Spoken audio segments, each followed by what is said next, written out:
Assalamualaikum warahmatullahi wabarakatuh. Di sini saya akan menjelaskan fungsi-fungsi dari device manager yang ada di Windows 8. Pertama-tama yang kalian lakukan saat memasuki device manager yaitu bisa kalian klik tombol Windows, terus kalian ketik aja device memang device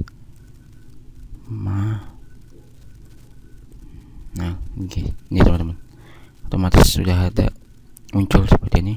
Kalian klik aja. Oke, memang lama ya, sabar. Oke, nah ini teman-teman, device manager di Windows 8. Di sini teman-teman saya akan menjelaskan menu-menu yang ada di device manager, tapi tidak semua teman-temannya, karena saya hanya beberapa yang tahu tentang menu-menu yang ada di device manager di Windows 8 ini. Saya pertama-tama akan menjelaskan device manager dalam komputer Windows adalah perluasan dari Microsoft Management Console. Device Manager menampilkan seluruh hardware yang bisa diinisialisasi atau dikenali oleh Windows. Tampilannya sudah terorganisir atau dikelompokkan sedemikian rupa sehingga akan memudahkan pengelolaan setiap hardware yang ada. Dan cara membuka device manager ini sangat banyak guys, sangat banyak teman-teman. Kalian pertama tuh bisa membuka device pertama kalau di Windows 8 itu kalian klik start, terus kalian share box, ketik device manager seperti tadi, terus kalian ketik, otomatis dia akan muncul nama device manager otomatis di Windows kalian.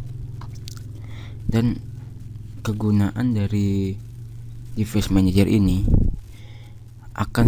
kegunaannya yaitu bisa membantu dalam mengelola manage sebuah hardware yang terpasang dan terdeteksi dalam suatu Windows hardware. Setiap hard disk, kartu, VGA, sound, keyboard, perangkat USB dan lain-lain akan sangat mudah untuk dikonfigurasi dari dalam device manager.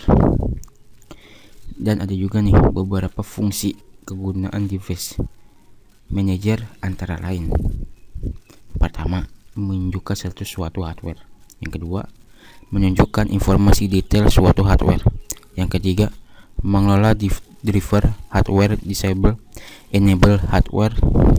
Yang kelima, mengidentifikasi konflik antar hardware dan lain-lain. Yang terakhir, device manager paling sering digunakan untuk pengelolaan driver suatu hardware, misalnya instalasi driver, uninstall driver, update driver, rollback driver, dan bermacam problem yang berkaitan dengan driver suatu hardware. Oke, di sini saya akan menjelaskan nih menu-menu yang ada di device manager. Yang pertama saya akan menjelaskan tentang baterai. Bagi pengguna laptop dengan sistem operasi Windows 8, cepat atau lambat pasti akan mendapatkan notifikasi consider replenishing your battery, disertai dengan munculnya tanda silang merah di ikon baterai yang ada di sistem tree. Notifikasi muncul ketika Windows 8 menganggap baterai laptop sudah saatnya diganti. Oke, selanjutnya saya akan jelaskan tentang Bluetooth atau Bluetooth radius, yaitu teknologi yang memungkinkan dua perangkat yang kompatibel seperti telepon dan PC untuk berkomunikasi tanpa kabel dan tidak memerlukan koneksi saluran terlihat. Oke, kalau komputer saya lanjut aja yang saya tahu ya. Display adapter. Display adapter itu salah satu kartu yang terpasang pada slot ekspansi adalah display control atau adapter, dan kartu inilah yang memungkinkan komputer dapat menampilkan data ke layar monitor. Oke, yang selanjutnya yaitu DVD room drivers, yaitu fungsinya adalah untuk membaca data dari sebuah compact disk atau CD. ROM adalah singkatan dari read only memory, artinya penyimpanan data yang hanya dibaca. Jadi CD-ROM hanya bisa digunakan untuk membaca data, tidak dapat digunakan untuk menyimpan data. Yang selanjutnya yaitu ATA tapi don't controllers, yaitu ATA atau Advanced Technology Attachment, menggunakan 64 bit paralel digunakan untuk mengontrol peralatan komputer dan telah dipakai selama 18 tahun teman-teman, lebih sebagai standar. Oke, selanjutnya itu imaging device. Imaging device yaitu aplikasi pada komputer yang menampilkan output berupa gambar, buah gambar ya.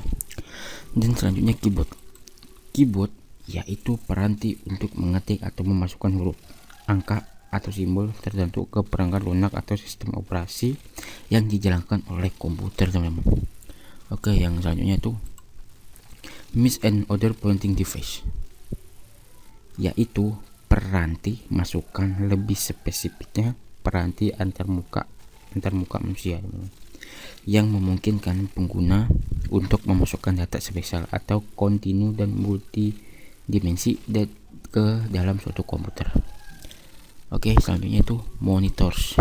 Monitors yaitu perangkat output yang menampilkan aksara dan atau image baik diam atau bergerak yang diperintahkan dari CPU melalui media input.